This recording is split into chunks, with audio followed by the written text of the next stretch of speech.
Welcome aboard, Giants fans, to episode 36 of Talk is Cheap, our New York Giants podcast right here on NJ.com. I'm Joe Giglio. With me, as always, Jordan Renan, James Cratch. They cover the Giants for NJ Advanced Media. Coming off of what was a thrilling game, but obviously the story of the game with the Giants and the Panthers wasn't so much what happened on the field, as the Giants go down 38-35 to the still undefeated Panthers, now 6-8 for the Giants. It's everything else around Odell Beckham Jr. Jordan, we'll start with you. We're recording this podcast. What's up, Joe? I'm doing well, bud, and a lot to talk about here. We're recording this podcast, just to let everyone know, on a Tuesday morning. So Odell Beckham, as of right now, has been suspended one game by the NFL. And, over the course of the week, there'll be an appeal, and we'll see if he could play on Sunday in Minnesota. But as of right now, we watched the fallout on Sunday. We watched everything since. Jordan, you just kind of take me through what you were thinking as it was happening. So many layers to this thing, but, it really took over the game. I was watching on TV, and Buck and Aikman, basically, they were talking more about that than what was, until the fourth quarter, a blowout, but then a really compelling fourth quarter. Yeah, look, I went into the game, and I was thinking, okay, they're going to probably move Odell Beckham to the slot a bunch because Norman won't follow him there. That'll be a good matchup for the Giants. So my job was to chart where Odell Beckham was lining up and how many times he went against Norman and sort of how that matchup was unfolding. So, you could see from the very beginning that there was something going on here. Every play there seemed to be something. They were butting heads. Even on the third play of the game, this is not Norman, but you could tell this was the Panthers' game plan. They wanted to get in his head. That was their goal, and you know what? They were successful. They took him out of the game. He didn't catch a single pass in the first half and dropped a long touchdown. Third play of the game, pass interference down the middle of the field, and right after Odell Beckham gets up, Kurt Coleman, the Panthers safety, comes over, gives him a little bump. And you could tell, they were talking to him a lot. First two plays, third play, they bump him. Fourth play, drop touchdown. So obviously, might have already had an effect. Fifth play, that's when they start scrapping. And then I'm watching them every play after that, and you couldn't take your eyes off it. Every play, that's what you're transfixed to. Because we're up top, we have a sort of a bird's eye view from the press box. And, I did a lengthy play-by-play of what I saw in the coaches' tape between the two of them, and you could tell it was like almost every play that they were lined up against each other. Even on running plays, they were just trying to decapitate each other, both of them. Granted, some of it is part of football and it's legal, and you're blocking hard and you're trying to get good blocks because you're mad at the other guy. That's fine. That happens all the time in the NFL. But when you get to the point where you're going and you're throwing punches and you're swiping at guys' heads and their hands are in each other's face constantly, and then the really overboard is when you go and you use your body as a missile and try and use it as a weapon to really just smash Norman from the side or when Beckham cracks back in the third quarter from 15 yards back. So it got ugly, but it was something you just couldn't take your eyes off of. You couldn't. And I was sitting back, and so I watched the game, but then I watched it again later on. So I was really listening just to see how Troy Aikman and Joe Buck on Fox handled it. And James, I'm wondering from your perspective, at what point in the game you started to realize, this thing is getting out of hand. Aikman at around 3:24 in the first quarter, 3 minutes or around there, said someone has to get a hold of Beckham. And then early in the second quarter, when there was an unnecessary roughness, I think it was Joe Buck that said, at some point, this gets ridiculous. At what point was it for you, James, sitting up there in the press box, when you started saying, this is getting out of hand here? I think it was about that time, toward the end of the first quarter, start of the second. And I think when they came out from halftime and it kept going was when I really was at the point where, someone needs to be ejected or sat down. I agree with you. I've never really seen anything like it. You have guys who go back and forth, but usually it reaches a point where someone gets a penalty or something, and it the guys realize they have to knock it off, or else it's going to hurt their team. The game is just going to become completely chaotic. And you kept waiting for that point to come on Sunday, and I guess to an extent it came in the fourth quarter when everything kind of knocked off. But they basically just had a brawl on national television for 3 quarters. It was that's the thing, is it lasted 3 quarters. That's the astonishing part. You're right on, James. it was just, you kept on waiting for someone to say, okay, like either for someone to get kicked out or someone to get benched or for them to say enough is enough. And maybe the fact that the game was a blowout kind of contributed to that to some extent, but I mean, they just kept going at each other nonstop. And when you thought it was over, it started up again. This idea that they had to bench Beckham or bench Norman, and then you got to sit him out for a series, or bench him from the game completely. I mean, to me, it's just it doesn't. There's something that's not right there. You could take the guy out of a game for a couple plays just to settle him down. I mean, that's a possibility. That's not illegal. No, it isn't. I agree with that, Jordan. I think that, and let's talk about that. Who's at fault here? Beckham obviously is at major fault, but then there are other people involved on that field that maybe could have settled this down. And Jordan, you brought up take him out of the game a little bit, so let's go to Tom Coughlin there. And I mean, I'm on board with that. That even for a few plays, just take him out, let him cool his head. Maybe that makes a difference. Were you surprised that Coughlin allowed this whole thing to go down the way it did and didn't take him off the field at all? Very surprised. I mean, I thought it was a huge mistake. I thought he did Odell Beckham a disservice, actually, because, look, this team isn't filled with veteran leaders all over the place, especially on the offense. And we obviously saw Eli Manning there. He's got to be one of the guys, too. I mean, he's a 12-year veteran. He's a star quarterback. He needs to go and make sure that he's got his best receiver on the same page as him and not going out there and battling the other guy. But Tom Coughlin had missed an opportunity. He says a couple of reasons he wasn't following Beckham the whole time during the game. He didn't even know that all three penalties were against him. But you know what? Those are just excuses. This is baloney. Everybody knew what was going on. If you didn't know what was going on, then that's an even bigger indictment on Tom Coughlin. I mean, come on. Everybody saw that these guys were going at it. There was chippiness and actually dirty plays. I mean, dirty plays happening on the field in front of his eyes. And you got to sit the kid down for at least a couple of plays. Or he didn't even go up to him and say something. And you know what? Tom Coughlin said after the game, he said it after the game, he said it again the next day. He didn't take him out because he was trying to win the game. And that's the bottom line. And it really is almost compromisation of values, which is scary.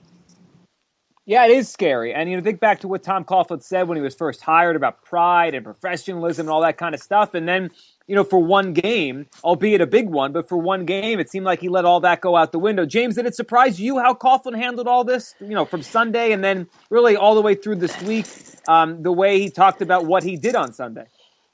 Yeah, it did surprise. I mean, one of the things that's kind of stuck out to me was if you go look at the stats at halftime, Beckham only had 2 targets in the first half. And one of them was that drop touchdown pass, which happened, relatively early in this whole thing. So my thing is, look, I don't think Beckham was really helping you win the game in the first half. Either Eli wasn't throwing the ball to him because he couldn't get open because he was too busy fighting Josh Norman, or Eli wasn't throwing the ball to him because he didn't want to risk the fact that, he thought maybe Beckham was out of control at that point. So, it's not like he was making this major impact on the game. It's not like he was fighting Norman then making a big play. So there was a period. He was catchless. He was catchless. He had 2 targets. So my point is, he wasn't really doing anything in the first half. I understand what Tom's saying. Yeah, he was I didn't want to take him out of the game at the end when I was making this 28-point comeback, but he was doing nothing in the first half, and then for much of this early in the second half, that was the point where you calm him down. Odell Beckham does not play 100% of the snaps in every game. I mean, he's sat out snaps before. It's not the end of the world to miss 2 or 3 snaps. I mean, come on. This isn't. You're not saying, okay, take him out and bench him for the entire second half. He could have easily sat out a couple snaps. It's not that big a deal. He could have, and then there was the one series where there were, back-to-back basically unnecessary roughness. I mean, that's where the whole thing went off the rails. Jordan, how about the referees here, Terry McAuley and his crew, and the way they handled it? I mean, it's not an easy situation. I'm sure they don't want to, throw a great player out of the game because everyone would flip out over that. But do you think they handled it well? I mean, it felt like they let everything go down. Yeah, they made a mistake when the targeting in the third quarter when he came and he used his helmet to just smash Norman from, basically running him down from 10 yards away. I mean, that was bad. So that at that point, he should have been ejected. But, they did try and gain control early in the second quarter. And there was a point where the first play of the second quarter, Beckham picked up the first of his 3 unnecessary roughness penalties. And it really wasn't much to the play, but you could see that was their breaking point. Okay, we're going to flag you here. This is the point of where we're going to, draw the line. And you would think that they would get the point at that point. And even on the very next play, Beckham and Norman got near each other, and you see the official run from the end zone and run to just get between the 2 guys because he didn't want them to scrap again. So they were very aware of what was going on. They talked to the coaches, and they tried to get control of it. And for a while, it did settle down there in the second quarter after they did that.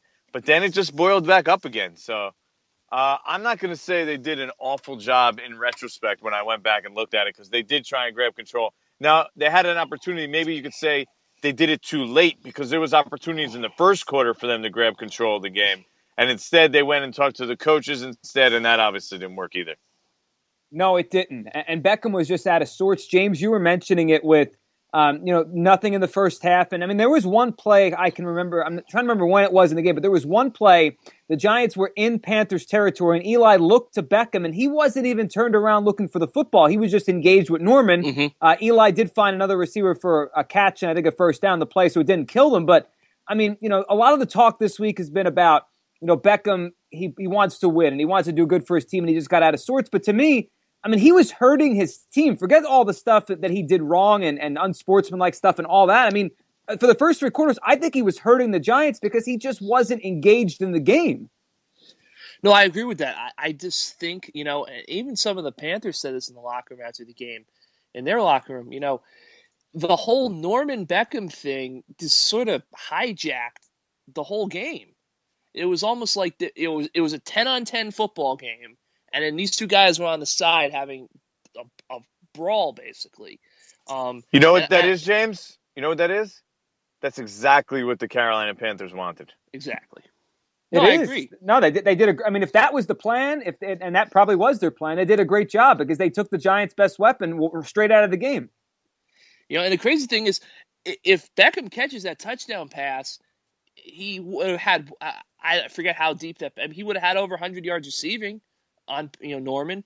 The thing is, Beckham was one drop away from emphatically winning this so-called battle. And, he dropped that ball, and then Norman just got him rattled from there, it seemed. They also had a deep ball. I mean, he beat Norman pretty badly again, or was it early in the second half? But Eli had pressure in his face and just couldn't get the ball out there enough, and it ended up being underthrown or thrown out wide a little bit as well. But, I mean, he could – Josh Norman wasn't – nobody's able to guard Odell Beckham. I think that's what we're able to see. And, the only thing that can beat him is him beating himself, and in a way that happened. He let them get in his head. Yeah. Exactly what the Panthers wanted. And just to go back, Joe, what you said about the referees, that all the stuff that came out yesterday with and I'm sure we'll get to it with the pregame and the baseball bat and everything. I don't understand why, we've seen games in the past where guys have gotten ejected for antics in pregame warmups. So I don't understand why the referees didn't take that situation, which they had to be aware of, and use that basically to set, read both teams the riot act before the game even starts, so that way you can start throwing flags on the 5th, 6th play of the game if you have to. You could, and that would have maybe changed things a little bit here. And James, you mentioned there the antics before the game. Now, some videos came out on Monday about the pregame. Now, the Panthers brought a bat out. This is apparently something they do, and to symbolize laying the wood, maybe for a little intimidation. On the surface, it's a little odd, maybe not threatening, but odd nonetheless. Do you think, and you guys have watched this guy all year long in Beckham. We know there was the issue with the Bills, and they kind of called him out for he doesn't like to play him physical and all that kind of stuff. But, what in your minds triggered all this? Was it that pregame stuff? Did he just was too amped up for the matchup and dropping that first pass? Jordan, how did it get to this point where basically the best player on the Giants was out of the game on his own volition? Sounds like a combination of everything. That's everything you just named. You put it all together, and it created this combustible situation. he heard about the matchup with Norman throughout the week. I think, Tom Coughlin said it yesterday on Monday during a conference call that don't think for a second that him and his coaches didn't talk to Beckham about the matchup all week, like throughout the week, during the week. So basically, they were feeding into it too, and making extra special emphasis to him about how, hey, don't make it about the matchup. So that's even more, aside from the hype he hears outside. I mean, fans and media, they want to see that matchup. So they hype it up, but I mean, that's no excuse for making it into something more than it is. I mean, to him, it should just be another football game. Sure, you want to win that one-on-one matchup to show everyone you're the top receiver, but there's no reason. And even if we don't know exactly what went on before the game on the field, but there might have been there were supposedly threats and slurs, but you just got to brush them off. I'm sorry. This is the NFL. This is football. I can't imagine. I mean, I've never been in an NFL game, but I can't imagine some of the things that are said to guys on the field in the first place. I mean, I'm pretty sure that everyone who's ever played a professional football game has heard some things that in a normal life would be way over the edge of what somebody's going to do to you and how they're going to hurt you physically. I mean, and you can't really be scared that the guy's going to baseball bat you there in the middle of the field, can you? I mean, does anyone else besides me think that that's sort of ridiculous? No, it is ridiculous. You're right. This is sort of also going from my days covering high school. I feel like football teams a lot of times they have these props that it seems like a really good idea until there's some sort of misunderstanding, and everybody goes, "Oh, this is a really dumb idea. We really shouldn't have this baseball bat or this axe on the sideline." Yeah, an axe. Axe in baseball. Maybe those would be good ideas not to bring around anymore. But my whole thing about all right, so let's just say that this, these things were said that people are alleging, and the guy they run around with the baseball bat. The Giants go back in the locker room. The game hasn't even started yet. You would think that they would be able to take this thing and say, look, Odell, this is clearly their objective today is to get in your head and rattle you and knock you off your game. You would think that they would be able to use that moment as, okay, this just happened while we're stretching. We need to be doubly prepared for this and rise above it. And that clearly just did not happen for whatever reason. It didn't, and it continued to go on as we're talking about throughout the game. It entered the game in the beginning, and it went all the way through to the end.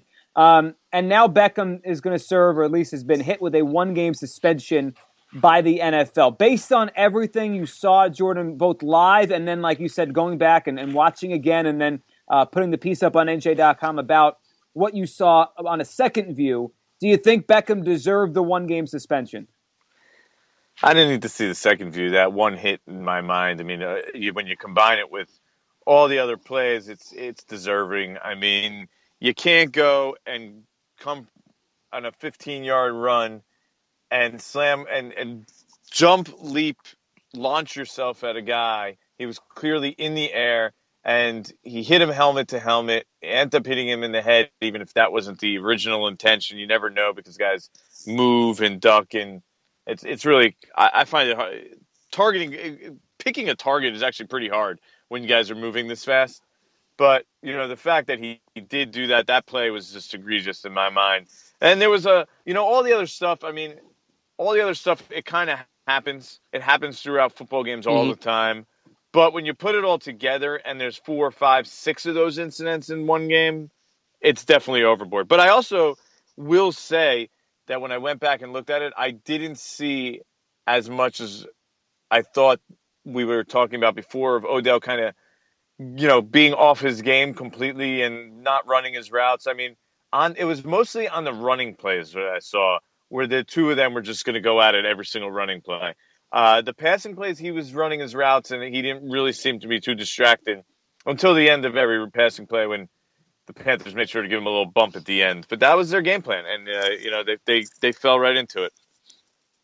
They did, and the Giants unfortunately fell into it because Beckham did. I mean, do you guys think now, James, we'll start with you on this one. Do you think now a blueprint has been put out there, or was this an extreme circumstance. The Bills earlier in the season talked about Beckham not, he doesn't like to be played physical. The Rams last year tried to do it. He was just so much better than them. He still had a ridiculous game. The Panthers obviously had Norman, so he could keep him in check a little bit while doing this. Is this The Patriots Beckham's, did it. Patriots did it too, right? Is this Yeah, Beckham's Malcolm Butler. weakness? Is this the one weakness in his game? We'll start with James, then to Jordan. Is a blueprint to play Beckham established here, or was Sunday maybe just its own thing? No, I definitely think it's a blueprint. It's probably something that teams are going to try to do going forward, because obviously I think the Panthers had the most maybe high profile success with it. But at the same time, as we said, with the deep ball that Eli had pressure, the drop touchdown pass. I mean, they were very close to Beckham having a ridiculous stat line against Norman.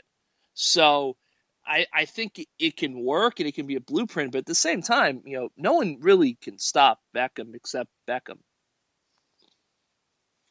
You're right. Yeah, I mean, we knew this.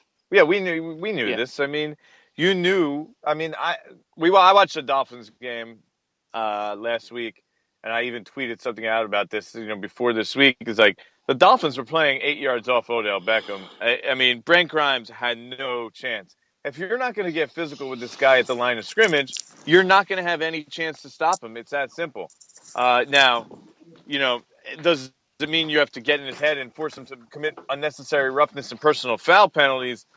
I don't think that's going to be a regular occurrence. But the blueprint was always you have to get in his face, rattle him, give him problems at the line of scrimmage, because he runs great routes and he's got unbelievable quickness, speed, leaping ability, body control. So if you let him get into his routes and get off, you're in trouble. Now, you saw the Patriots did it. I know Beckham had a 100-yard game, but he also had, I think it was 75-yard reception or touchdown reception or whatever against Malcolm Butler. Might even be more actually in that game.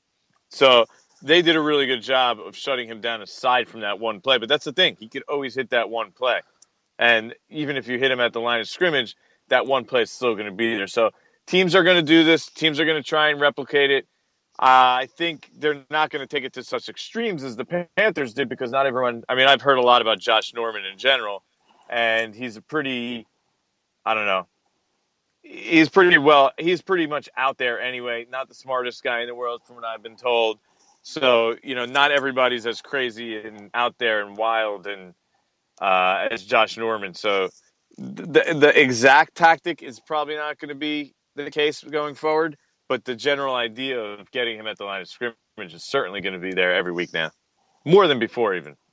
Right. You would imagine this would be a little bit of a blueprint, but like you mentioned there, Norman probably took this whole thing and this whole game to an extreme. Now, we opened this show by saying that the battle between Norman and Beckham hijacked the game, which turned out to be very compelling down the stretch. The Giants once again lose 38-35. That's now 6 games this year. They've been tied or winning with less than 2 minutes to go. But this one was a really weird one, James, wasn't it? Because as much as you can make the case the Giants were being blown out until maybe the Panthers took their foot off the gas a little bit, they also had opportunities early with the DRC dropped pick 6 probably and the Beckham dropped touchdown on the first drive. I mean, do you walk away saying the Giants blew another opportunity, or do you walk away saying they really never should have been in it at all in the fourth quarter anyway? They just got a couple good breaks there. Yeah, I definitely think this was one of the more unique.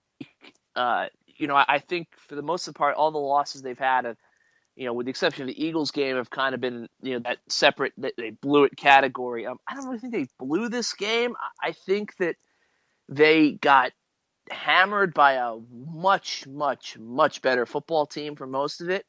And then, look, I think that's the Panthers are playing for a Super Bowl and the Giants are desperate, and the Panthers probably took their foot off the gas a little bit, and understandably so. But at the same time, I think the Giants also deserve some credit for hanging in there. But no, I would say this is a game that the Giants deserve to lose, I think, and they probably deserve to lose the game relatively close, and that's what happened in the end. It was just a big roller coaster to get there. It was 38-35 was the finish, and roller coasters I think is a good way to describe it, Jordan. I mean, did you think they were going to – at what point during that comeback did you start saying, oh wow, they really might come back here? Was it the the blocked field goal? Was it when the Panthers fumbled after the Eli pick? I mean, there were so many moments in that thing to get them back in that game. Yeah, I mean, there was a point, I think, before the Eli pick when they got the ball back there, and I was like, oh, my God, they're really in this game. And then he throws the pick, and then there's the blocked field goal. You're like, oh, wait, they're really back in this game again. And then there was the fumble, and you're like, wow, they're going to tie this game right now. Now, I'm not saying I still, you're still always reluctant to think that they're going to win in that spot. The Panthers pretty much could do mostly what they wanted on offense. Cam Newton was as close as you can to become as consider unstoppable. So whenever they needed it, you knew that they were going to go down the field. And the second they scored, we knew that they were going to go to the Giants scored. It was, slightly less than 2 minutes left, something like that. I don't know. There was over a minute left to play, which was plenty of time for the Panthers. It was, and they're 14 just to get a field goal range too. I mean, they didn't have to score a touchdown. Right, and they did that. They got in range. Gano hits the field goal, and they go to 14-0. Now, I mean, we obviously talk about the Giants here, and this is a Giants podcast, and we'll get into the remaining scenarios in the NFC East in this game against the Vikings in a minute. But you guys did get to watch a team that is 2 games away from history here, and there's been a lot of talk about the Panthers this year. I've heard people say they're the least impressive undefeated team ever. They're not that great. They're going to lose in the playoffs here. What did you think of them up close, James? I mean, they're undefeated. Newton is obviously a specimen who's coming into his own this year, the best he's ever played. But at the same time, I mean, in moments there, they did look pretty vulnerable against a flawed Giants team. Your thoughts on the Panthers as they go for perfection here? Look, Cam is... he's the MVP of the league, hands down. I don't think there's any doubt in my mind after Sunday. I do think they're vulnerable at spots. I mean, different if they have Jonathan Stewart healthy and back. Greg Olson's having a great year, but and Ted Ginn had made some really good big time plays this year, but they're a little limited in terms of their offensive weapons. Defense, I mean, I thought the linebackers were very impressive. The way they cover. I mean, Kuechly, got flagged for pass interference going downfield, but he was pretty much step for step with Beckham in the first quarter. Obviously, I think Norman's a good player. I think they have a good secondary. So, if I had to make a pick right now, I think that they have a very good chance of winning the NFC. I think that, it's them and the Cardinals in all likelihood. But I wouldn't go out and say that, they're going to go 19-0. They're going to win the Super Bowl just because I do think there are some weak spots there that could be exploited at some point. You feel the same way, Jordan, or do you think we're watching a team that's, they're obviously 2 games away from undefeated season, and then we'll go to the postseason. Are we watching an all-time great team here, or are they just having a great season thus far? Would they be a favorite, you think, in the Super Bowl against the New England Patriots? No. It'd be close. I don't know if they'd be a favorite, but they would. I think they'd be a couple I think they'd be point an favorite. Underdog. Maybe an underdog, yeah. I think they'd be an underdog, so I'm going to say no. I mean, this isn't a great dominant team. Can you see the Green Bay Packers and Aaron Rodgers going in there and beating them? I mean, I don't think that's completely unheard of. So, to me, at least, I could see Rodgers getting hot and beating them. I mean, the Seattle Seahawks beating them.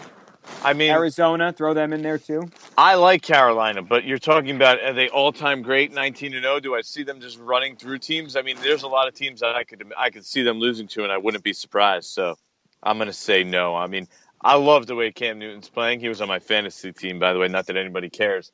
But I realized how good he was. I mean, every week he's just killing it right now. I mean, it's 300 yards, 3, 4, 5 touchdowns, and, at least 50 yards rushing. So the guy's a beast. And you know what?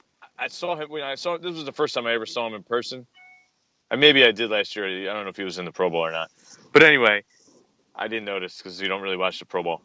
But, you saw him warming up in person, and you're just amazed by how gigantic and immense this guy is. I mean, I'm telling you, I've never seen anything like it for a quarterback. And I saw Donovan McNabb play. He was a pretty big guy, 250-something pounds.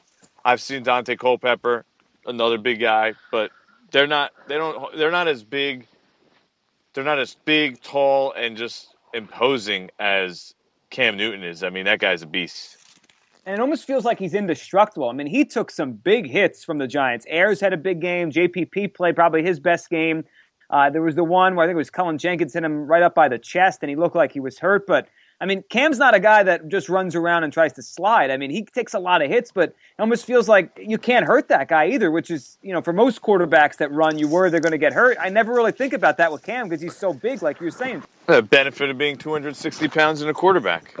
Right, he's bigger than everybody or the same size as everybody. So, I mean, he's incredible, and that team, obviously, is 13-0, is heading to the postseason, and they'll be a big part of the postseason. Now, for the Giants, as much as logic would say this thing is over, it's not quite yet. So they need to win their last 2 games. They need the Redskins to lose their last 2, including Saturday night against the Philadelphia Eagles. So technically, the Giants could be eliminated by the time they take the field Sunday night in Minnesota, or if the Eagles win, they'll take the field Sunday trying to get this thing to Week 17. James, in terms of the scenarios, in terms of what's left, in your mind, I mean, I know the math says they're not, but are the Giants dead here to you, or is there still a sliver of hope based on how this thing could play out? I mean, I think it's really – I think for the most part they're dead. I mean, I will say this. I think the Eagles are going to beat the Redskins on Saturday night. So in that sense, if the Giants can beat the Vikings – then they would have a shot. But I don't think the Giants are going to beat the Vikings on Sunday night. And moreover, even if they somehow beat the Vikings and the Eagles beat the Redskins, do the Giants would they really feel good about playing the Eagles in Week 17 and needing Kellen Moore and the Dallas Cowboys to beat the Redskins?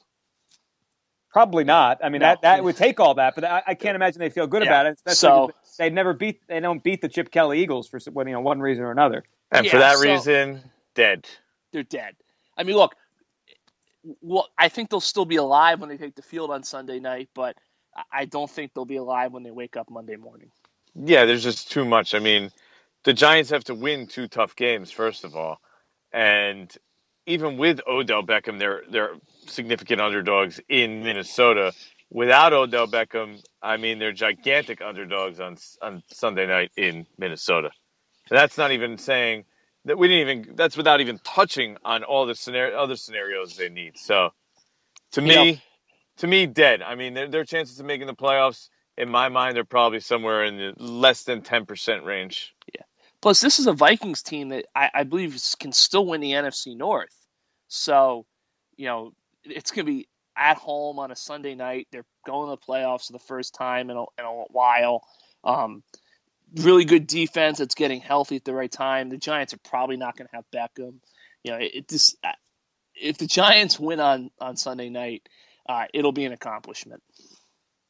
It would. You're right. And on the Vikings scenarios there, James, I think if Atlanta loses to Carolina or Seattle beats the Rams, they're in, but they could still go for the division. So it's not like, sometimes you get these games late in the season and a team knows they're in or they won something already and maybe they don't show up as much on Sunday night. I mean, the Vikings will probably have clinched a playoff berth before that game starts, but it doesn't mean they're not going to come out trying to win the game. I think you want that home field, though. You want that home game. Oh, yeah. That's meaningful to guys. You don't throw it in Week 16. You don't throw in the towel and rest your guys in Week 16 already with a chance to win a home game. And even if you can't get the home game, I mean, I don't know what the scenario is, but if they could somehow get to the 5 seed and play the NFC East champion on the road, I think they'd take their shots. Yeah, everyone in the NFC should really fight for the right to play the NFC East team because you don't want to play the Seattle Seahawks. No. You don't. I mean, that's right, because the Seahawks will either go into Washington, the Eagles, or the Giants, and talk about being favorites, Jordan, and being underdogs in a weird spot. I mean, the Panthers could be undefeated and maybe underdogs, like you said, to New England in the Super Bowl. I mean, I'm just trying to guess the line now. Whoever the NFC East champion is, with Seattle, the way they're playing and the way Russell Wilson's playing, they might be a touchdown favorite on the road or more. I mean, in that first-round playoff game. Oh, they'd be huge favorites against the Washington Redskins. There's no doubt in my mind. Probably right. You're probably right. Probably like a touchdown. Although, if I remember right, did they play this year? Did they play a tight game this year? Redskins and the Vikings. No. That might have been last year, a Monday night last year. Yeah, it all runs together at some point or another. All right, so I'm thinking, the Redskins played the Patriots. That's the game I was thinking at home. Right? It kind of kept it low scoring for a little bit. It wasn't as bad as everyone thought it was going to be. Right. So the Giants here head into Minnesota for a Week 16 game, probably without Odell Beckham as far as when we're recording this podcast. He has been suspended for a game. Last one for you guys. We'll wrap this up and wish everyone a Merry Christmas and a Happy Holiday this week. I mean, the Giants now have had 6 losses by, when they're up or tied with 2 minutes to go. 7 of their 8 losses have been by a total of 21 points. When we look back on this thing, I want each of your answer. It might be the same, it might be different. Which one's the one that's going to sting the most when this thing is over? And assuming they're not going to make it and this thing's going to end in 2 weeks. Which of all these close losses, virtually everyone except the Eagle game in October, is going to come back and sting the most? Jordan? We were talking about this when we were walking out of the stadium the other day. I was talking about this with a couple people, and we were putting them in categories, and just the silliest, most ridiculous loss was that Cowboys one. That was the most ridiculous one. To me, maybe the one that hurt the most was the Patriots, because that was a game that they could have won, and that they probably should have won, and they didn't win. Yeah, there's no really bad answer. The Jets one to me was bad because that reignited the Coughlin thing and decisions in the fourth quarter, and that was an opponent that was pretty even, where you think they should have won the game, and they were up so much in the fourth quarter. They're all bad, but Patriots a good one. I'd probably go Jets. How about you? I put Jets in the dumbest one category because the idea not to kick that field goal was just so silly to me. It's a good category name. James, how about for you? Which one's going to sting the most when we look back on this season? I think when it's all said and done, the one that's really going to sting the most, hurt the most, is when they lost to the Redskins in Washington. Because that was one of the games where if you looked at all the scenarios, if they had won that game, they basically would have won the NFC East that day, or basically put themselves in an unbelievable shot. I think, the various playoff simulators would have had their chances at 80% if they had won that game. So if they win that game, they'd be 7-7 right now. They'd have a game lead on both the Eagles and the Redskins with 2 to go. They get the Eagles could eliminate the Redskins on Saturday night for them, and then the Giants could take care of business at home, even with a loss this week. So, ironically, that's not even one that they blew, James. I know it's not even one they blew, but I just feel like they came out so flat, and I agree with Jordan. In terms of the ones they blew, I think the Cowboys in week 1 will hurt the most, as well as the Patriots, because, I think with the Patriots, there's a certain sense of pride in the fact that they always find a way to beat them. But there was just an opportunity there to do something special, to really have that win that this team has been trying to get against a quality team for so long. But in terms of all the losses, I think that loss to Washington is the one that really kind of sent this season going in the wrong direction. Yeah, it did. That was a tough one. There have been a lot of tough probably, ones. But I'm not sure fans are going to take that one the hardest. The other ones are heartbreaking. That one, I understand. They just got their butt kicked. They just came out, they turned the ball over, and they really had no chance. It wasn't quite as heartbreaking as some of these other ones.